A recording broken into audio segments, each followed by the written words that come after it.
So if you just look at the skyline of any major city, or, I mean, if you're driving right now, just think about the headquarters of the biggest corporation you can name. Oh, yeah, the massive glass monoliths. Exactly. Or think about the billionaires hoarding just, unimaginable wealth. Or the politicians drafting laws they boldly claim will secure their nation for 1,000 years. Right, the architects of forever. Yeah, the architects of forever. Yeah. But what if I told you that from a strict systems engineering perspective, every single one of those seemingly invincible empires is actively rotting the exact second the ribbon is cut? I mean, it's the ultimate architectural and societal delusion. We look around at these monoliths of power. The political regimes, the financial system. Yeah, all of it. The massive bureaucratic structures. Right. And we assume permanence. We suffer from this really profound human hubris. We really do. We desperately want to be permanent. And today, we are diving deep into that exact delusion. It's a fascinating delusion to unpack. Because when you look back at human history, you see the archetypes of this delusion laid completely bare. And that is exactly where our source material for today starts. We're getting into a very specific text today. Yes, a highly analytical text. We're looking at Ghulam Ahmad Parvez's 14th lecture on Surah Al-Qasas, specifically focusing on verses 86 through 88.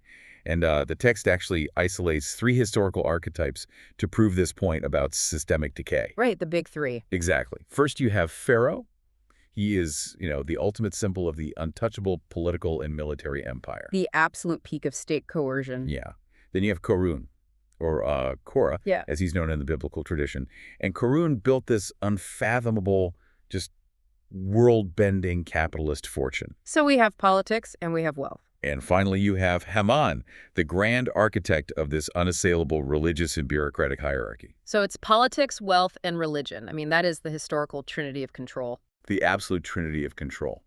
And what's really crucial to understand about these 3, Pharaoh, Qarun, and Haman, is that they didn't just, stumble into power. No, it was highly engineered. Right. They actively believed they had engineered permanent systems. They thought they had actually cracked the code of eternity. They looked at their armies, their vaults of gold, their total control over the masses, and they genuinely thought, everything I built will last forever. But it didn't. History dissolved every single one of them. And so the question for us is, why? Why do human-engineered systems inevitably collapse? And that why is basically the engine of our entire analysis today. But, I think it's really important to set the ground rules for how we are approaching this text before we go further. Yeah, let's make the mission of this deep dive absolutely clear for everyone listening.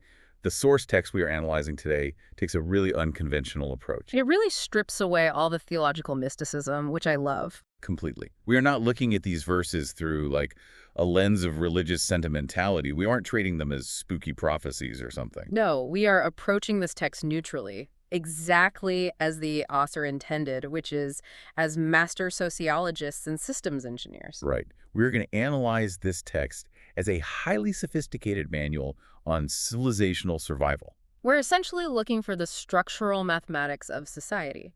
We want to extract the strict socioeconomic laws that dictate why human-engineered systems inevitably collapse. And what, mathematically speaking, actually endures. Exactly. So let's jump right into the deep end here. The entire premise hinges on the final accounting line of this surah, which is verse 28.88. The phrase in Arabic is, "Kullu shay'in halikun illa wajha." Which is traditionally translated as, everything is perishing except his face. Right, except his face. And this is where, if you are reading this through a very traditional mystical lens, it turns into this, Hollywood doomsday movie. Oh, yeah, the apocalypse scenario. Exactly. People hear, everything is perishing. And they immediately picture this distant apocalyptic event. The sun exploding, the stars falling out of the sky. Mountains crumbling to dust in some cosmic flash. Yeah, thousands of years from now. This singular, terrifying event at the end of time. Ew. But when you look at the actual linguistics of the text, that interpretation fundamentally misreads what is happening, doesn't it? It completely misses the actual mechanism. I mean, if we look closely at the linguistics, the text provides a really rigorous correction to that apocalyptic worldview. Okay, walk us through the linguistics. So the word used there is halik, and it is often translated simply as perishing, which sounds like a future event. But grammatically, it is an active participle in the present tense. Present tense, meaning it's happening right now. Exactly right now. It does not mean things will be destroyed someday in the distant future. It means they are actively in the process of perishing at this very moment. It's a continuous, ongoing state of decay. Let me try to ground this for the listener. Think about the second law of thermodynamics. Think about entropy. Oh, that's a perfect parallel. Right. You buy a brand new, top-of-the-line smartphone, you take it out of the pristine packaging, you peel off that satisfying plastic film, but the exact second that battery chemistry interacts with the air, it starts degrading. The clock starts ticking immediately. Exactly. Or, you build a massive billion-dollar skyscraper, you cut the ribbon, but the microfractures in the concrete have already begun forming. The rust is already finding the steel. It is an active process of decay. And the text is taking that law of physical entropy and applying it directly to human socioeconomic structure. Precisely. Yeah. It is pointing to the inherent obsolescence of all transient human structures. It's not just about physical decay. It's about structural instability at a systemic level. So the political regime, the economic model, they're structurally unsound from day one. But, okay, I have to push back here for a second. If everything is actively perishing right now, if the political regime I live under, the fiat currency in my bank account, the legal frameworks we use, if all of it is halic, if it's all experiencing constant entropy, how does society even function? That is the big question. Right. Because if we know everything we build is rotting the moment we build it, doesn't that just lead to complete societal nihilism? Like, why bother building the skyscraper or forming the government at all? That is a phenomenal question, and it's exactly why the text doesn't actually stop at halic. It doesn't just leave you in that nihilism. Okay, so what's the counterweight? It says everything is perishing except one thing, and that's where the distinction between the physical manifestation and the underlying systemic law becomes so vital. I'm tracking with you. Yes, human regimes, currencies, and monuments, they are structurally unstable. They are decaying because human iteration is fundamentally flawed and shifting, but there is a constant. The phrase continues, ilawaha. Except his face. Which, again, traditional translations paint as a literal physical face surviving a cosmic explosion. Which, from a systems engineering perspective, makes absolutely zero sense. None at all. It's totally illogical in this framework. Right. So in the functional reading provided by our source text, watch is not a physical face. The word translates to the essence, or the permanent governing reality. The operating principle. Exactly, the operating principle of the universe. It is the objective, immutable law itself. That is what survives. Okay, let me throw an analogy at you to see if I'm getting this right. Imagine an apple falling from a tree. Okay, classic physics. Right. The apple is a physical object. It hits the ground, it bruises, insects get to it, and it eventually rots into dirt. The apple is halic. It is actively perishing. Yes, entropy is claiming the apple. But the law of gravity that pulled the apple to the earth, gravity doesn't rot. No, it doesn't. Gravity doesn't bruise. It doesn't have a lifespan. It doesn't experience entropy. So in this framework, the divine sociological law governing human outcomes operates the exact same way. It is the only non-decaying element in the entire system. That is a brilliant parallel. Gravity is the law of the physical realm. And the text is arguing that there is an equivalent law in the sociological realm. So there are permanent laws of human behavior. Exactly. The law that dictates that tyranny will inevitably breed rebellion, or the law that hoarding wealth while the masses starve will inevitably lead to economic collapse.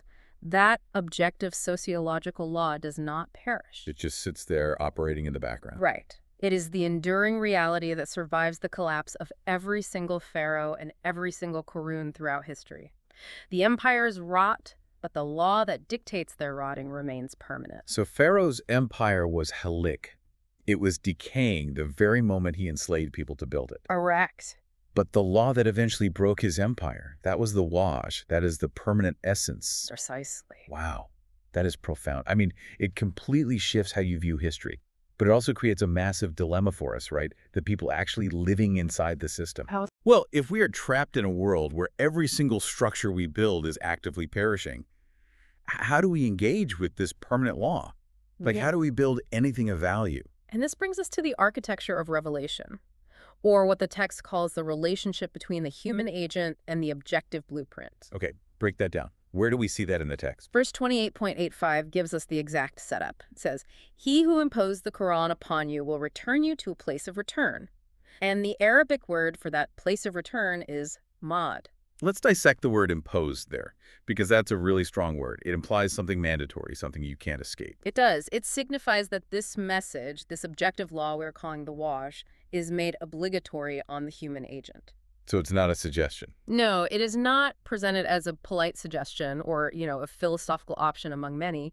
The message itself is framed as the single durable element handed to the human agent amidst an entirely perishing world. It's like the objective blueprint is a life raft. Exactly. It is the life raft of permanence in an ocean of entropy. And we have to really contrast this imposed system, this revelation, or wahi, as the text calls it, with how we normally operate as human beings. Yeah. Because human knowledge is inherently iterative. It's extremely iterative. Right. We are basically just guessing and checking all the time. Trial, error, observation, relentless revision.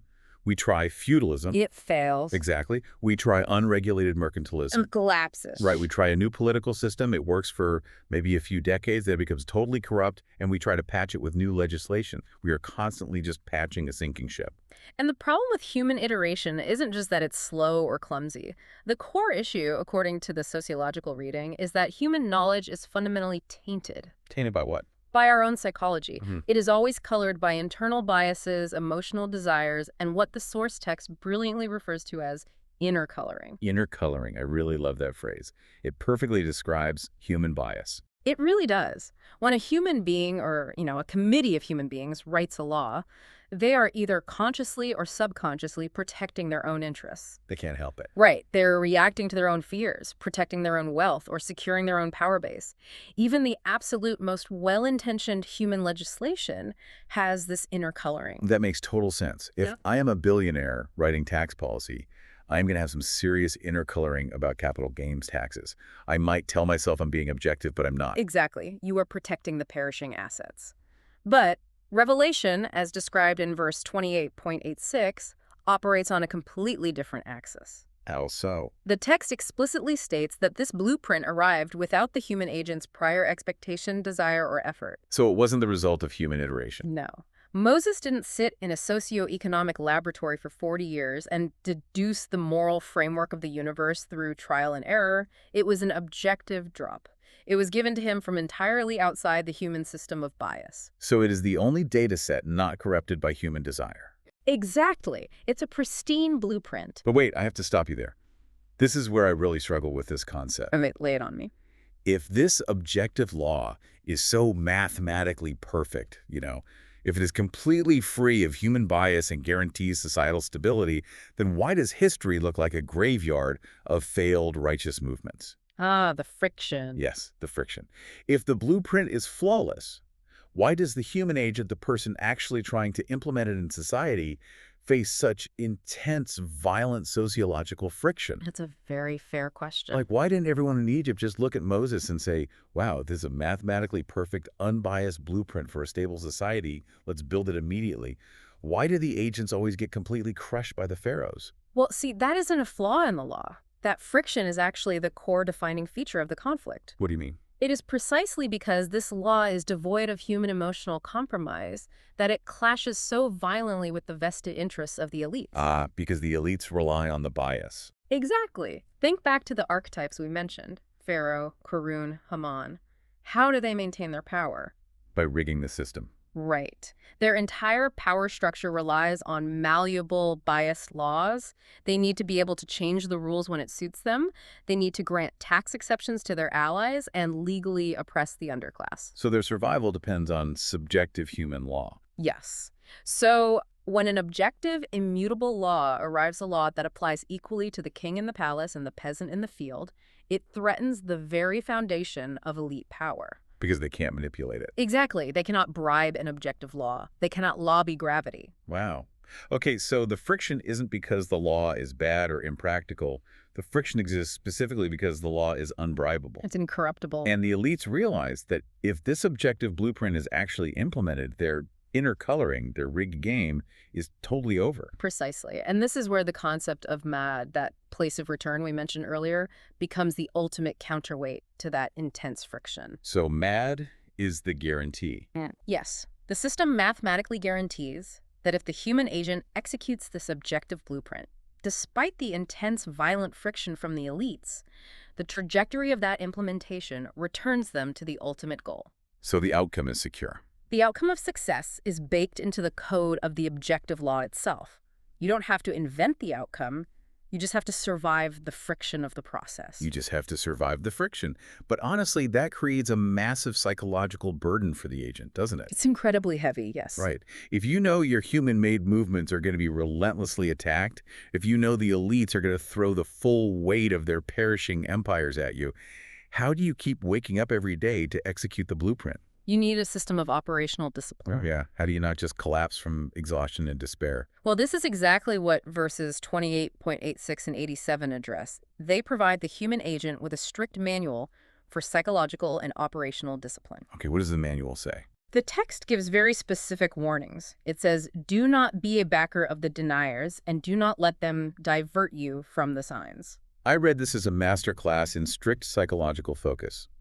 The text is basically commanding the agent. Do not stake your life, your mental health, or your strategic momentum on the perishing layer. Exactly. Do not anchor yourself to what is halak. It is a warning against the tyranny of unproven assertions. Because the elites, the deniers of this objective law, they will try to overwhelm you with optical spectacles of power. Right? Oh, absolutely. They will present you with massive, highly disciplined armies. They will show you staggering wealth, endless propaganda, and just vast bureaucratic control. And they'll tell you it's permanent. They will confidently claim that their human-engineered system is inevitable and permanent, that resistance is futile. But the agent is trained to look at that massive army and that giant vault of gold and immediately classify it as halak. Yes. They look at it and say, that is actively perishing. It is visibly passing away. It is entropy in motion. Exactly. You cannot let the visual noise of temporary decaying power distract you from the invisible permanence of the objective law. You really have to tune out the static. And the source text gives us this absolutely brilliant, deeply grounded biological analogy to explain exactly how an agent maintains that level of discipline. Ah, yes. The sparrow. I really want to spend some time on this because it struck me so hard. It's the analogy of the sparrow building its nest. It is arguably one of Parwez's most powerful illustrations in the entire lecture. Okay, so listener, picture a sparrow during mating season. This is a tiny, physically fragile bird. Yeah. But it is driven by a profound biological inner urge to build a nest to ensure the survival of its species. It has a clear blueprint. Right. So it flies out, finds a single twig, and painstakingly brings it back to a branch. Now, imagine a human comes along and just casually knocks the nest down, destroys a day's worth of meticulous work in 1 second. What does the sparrow do? It does not despair. Right. The sparrow doesn't sit on the branch and contemplate the inherent cruelty of the universe. No existential dread for the sparrow. Exactly. It doesn't get depressed. It doesn't call a union meeting of other sparrows to complain about the systemic unfairness of humans. It doesn't write a long, agonizing post on social media about giving up. What does it do? It just goes back to work. The very next second, it flies down, picks up another twig, and starts building again. It is a relentless, unstoppable force of nature because it is driven by an internal imperative, not by external validation. And if we connect this biological reality back to the socioeconomic blueprint we are discussing, Parwez is using this analogy to completely redefine a core concept. The concept of iman. Yes, iman, which was usually translated so weakly in English just as belief or faith. Like believing in ghosts or believing it might rain tomorrow. Just passive mental state. Which strips it of absolutely all its operational power. In this text, true kalima and true conviction is not passive belief. It operates exactly like that biological inner urge of the sparrow. It's an active drive. Exactly. It creates an active engine of reason within the human agent. An engine of reason. I love that. So the agent, armed with this conviction, continuously builds the permanent system, completely unfazed by the daily destruction caused by the deniers. They just keep bringing twigs. Right. The elites smash the movement on Monday. The agent is back picking up twigs on Tuesday. The government outlaws their economic model on Wednesday. The agent is laying a new foundation on Thursday. Think about the profound psychological liberation of this mindset. It is the ultimate antidote to activist burnout. Yes, exactly. Because if you are listening to this and you've ever tried to change a toxic corporate culture or, reform a broken local government, you know the exhaustion. The friction is real. It is. And if your motivation is tied to seeing immediate permanent results in the perishing world, if you need external validation from a system that is halik, you will inevitably collapse when you face the friction of the elites. You will burn out. Because you are anchoring your emotional stability to something that is actively decaying. It's structurally unsound to base your hope on that. But if your motivation is that internal inner urge to simply align your actions with the permanent objective law, the war, you become psychologically indestructible. Just like the sparrow. Exactly. Your duty is merely the faithful execution of the blueprint. The transient day-to-day successes or failures do not dictate your momentum. You are freed from the tyranny of outcomes. You just keep bringing twigs. That is so empowering. Okay, so we have established the permanent objective law, and we have the agent, psychologically armored, relentlessly building according to the blueprint. We have the system in motion. Right. But what is the biggest threat to this entire process? What is the fatal error that causes civilizational collapse? This is where we have to introduce a massive paradigm shift. Yes, because verse 28.88 explicitly says, and do not invoke with Allah another deity. And the Arabic concept here is shirk. And once again, just like with Iman, to understand the system, we must fiercely strip away the superstitious, ritualistic definition that has accumulated around this word over centuries. Because when most people hear the word shirk, or idolatry, they immediately picture someone in an ancient temple bowing down to a stone statue. Or maybe offering food to a wooden carving, yeah. Right. And while that may be a literal form of idol worship, from a socioeconomic perspective, bowing to a piece of granite doesn't actually affect the structural integrity of a civilization. Not at all. A guy bowing to a statue in his living room doesn't cause a global financial crisis. Exactly.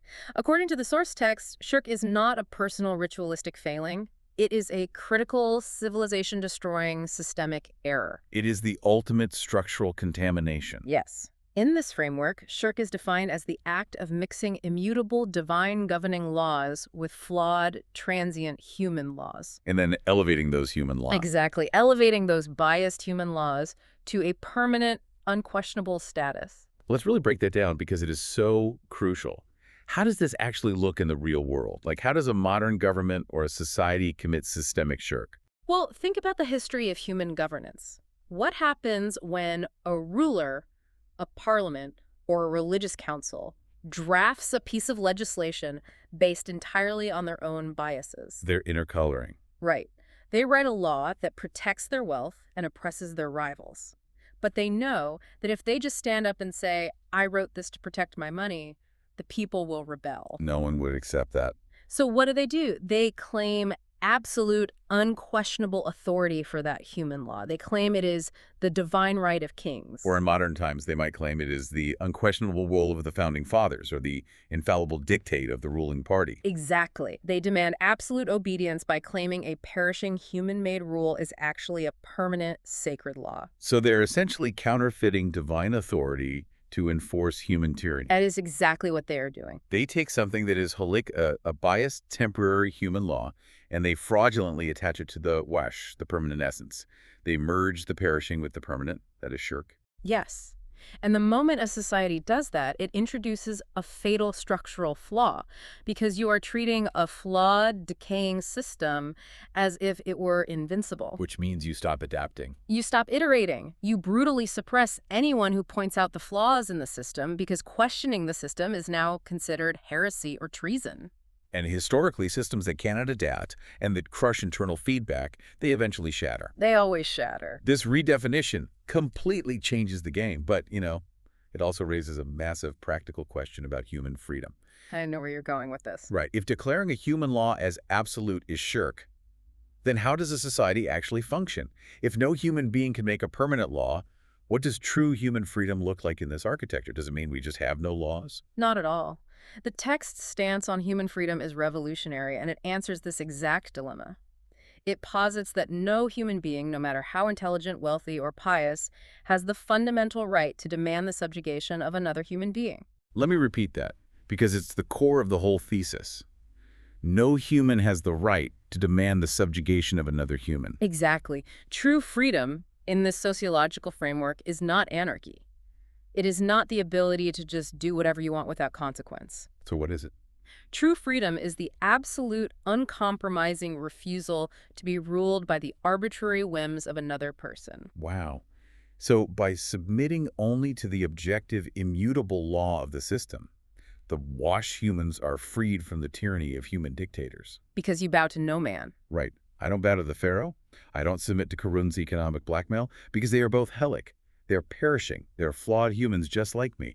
Why should I surrender my autonomy to a decaying entity? You shouldn't. You only submit to the permanent law that governs us both equally. And think about the profound psychological difference between living under those two systems. Under human systems of power, there's this constant vibrating anxiety. Because you are always at the mercy of the next human decision. Exactly. Governments change overnight in a coup. Economic policies shift on the whim of a central bank. Fiat currencies become totally worthless because of hyperinflation driven by corrupt human policies. The rules are always shifting under your feet. It's exhausting. You are constantly trying to anticipate the next arbitrary human whim. But the permanent law, according to the text, offers something radically different. What does it offer? It offers itminan equal. Which translates to immense psychological security or peace of mind. Because it never arbitrarily shifts. Right. The law of gravity doesn't wake up in a bad mood on Tuesday and decide to reverse itself. It doesn't decide to only apply to poor people. Exactly. The objective sociological laws of consequence operate the exact same way. If a society operates on mutual equity, it will stabilize. If it operates on exploitation, it will fracture. That law is permanent, and knowing that provides absolute psychological security. You don't have to worry about the law changing. You just have to worry about aligning your actions with it. Okay, the theory is beautiful, but I'm going to play devil's advocate here. Please do. We don't live in the abstract realm of theory. We live in physical cities with millions of people.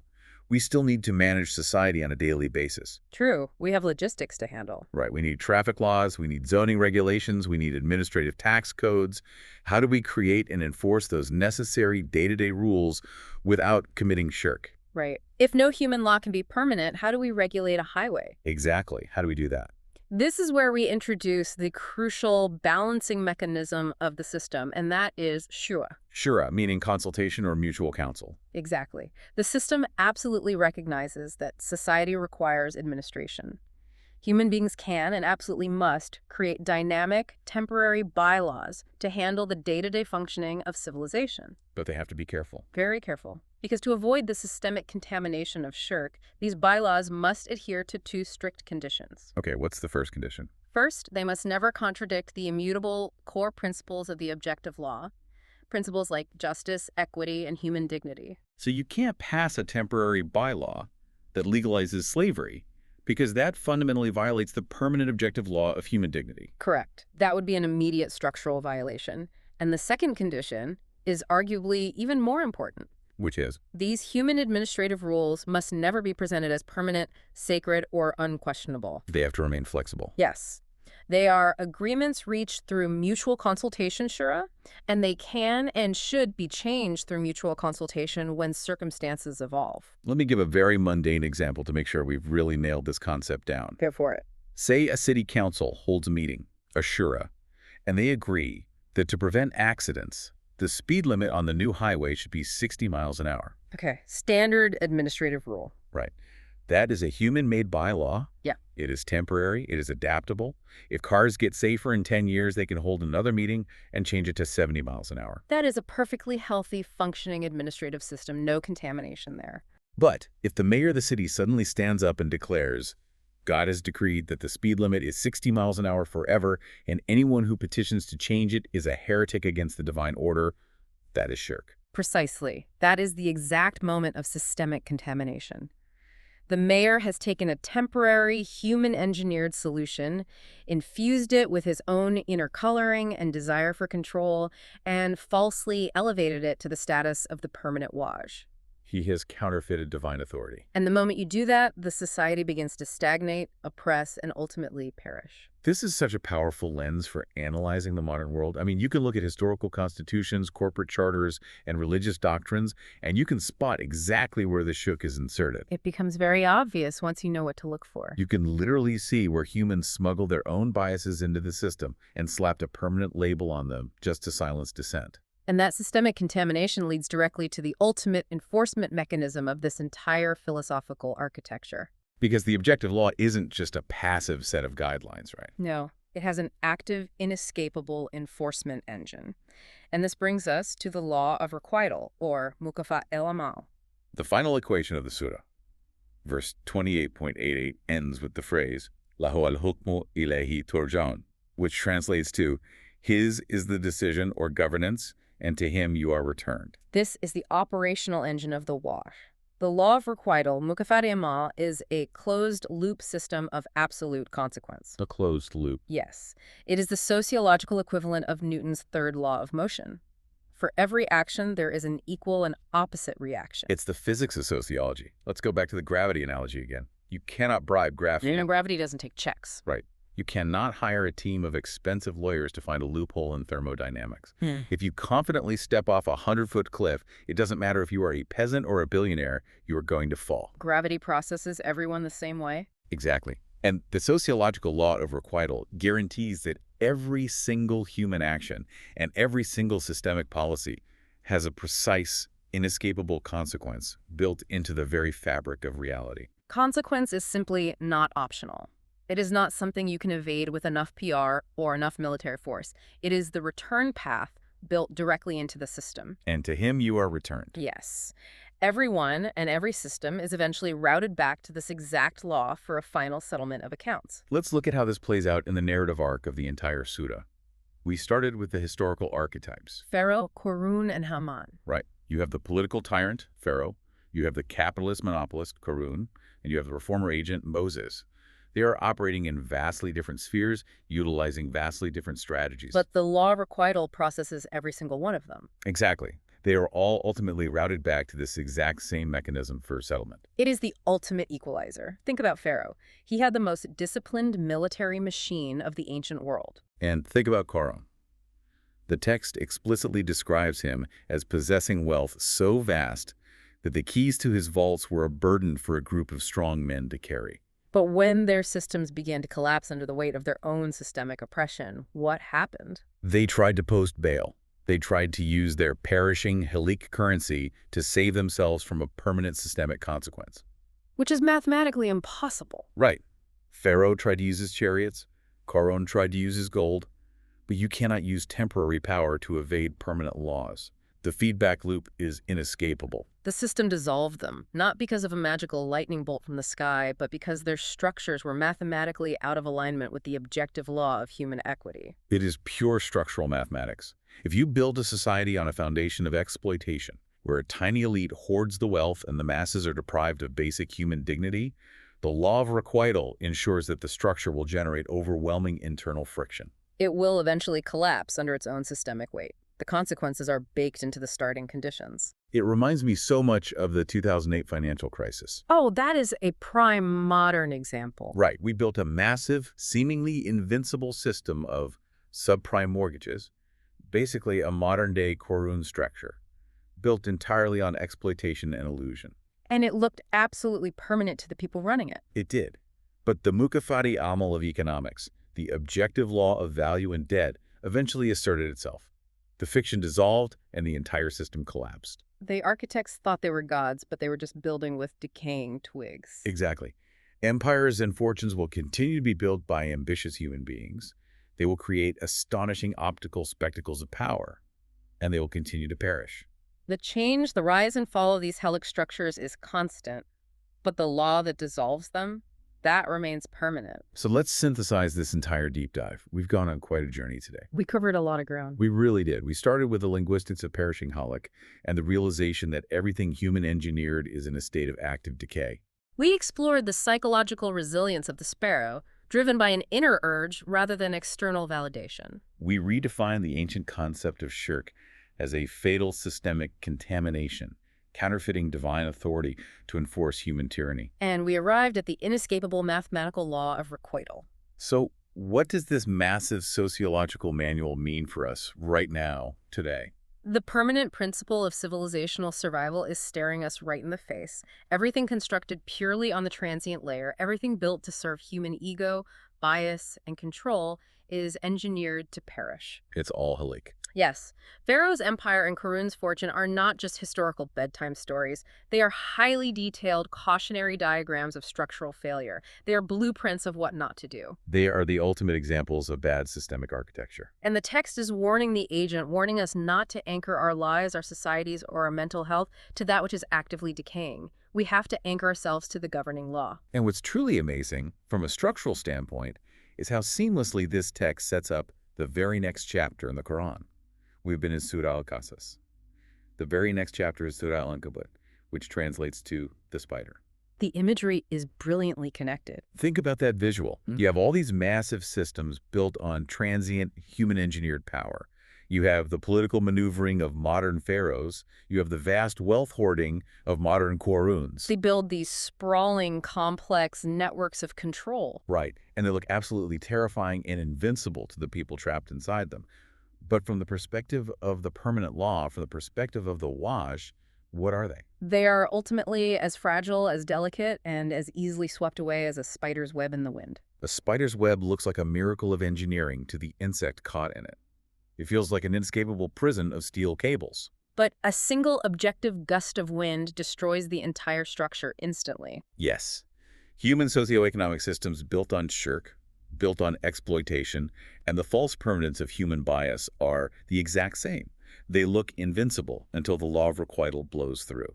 That is profound. It shifts your entire perspective on power. It really does. So we want to leave you, the listener, with a final provocative thought, a direct challenge to audit your own life using the sociological framework. We want you to look closely at where you are spending your finite energy. Look at what keeps you up at night. Look at what you stress over in your career, in your community, in your political engagements. If everything you are currently dedicating your energy toward your status in a corporate hierarchy, your accumulation of wealth, your optical successes on social media, the political tribalism you defend. If all of that is fundamentally halik, actively perishing the moment you achieve it, then what are you actually building? Ask yourself, what percentage of your daily bandwidth is actually anchored to the governing principles that endure? Are you exhausting yourself trying to build a permanent mansion on a foundation of sand? Or are you aligning your actions with the Wash? Are you demanding the subjugation of others? Or are you fighting for the mutual equity that the permanent law demands? It is the ultimate question of systemic alignment. Think about the sparrow. The sparrow doesn't care if the human knocks down the nest.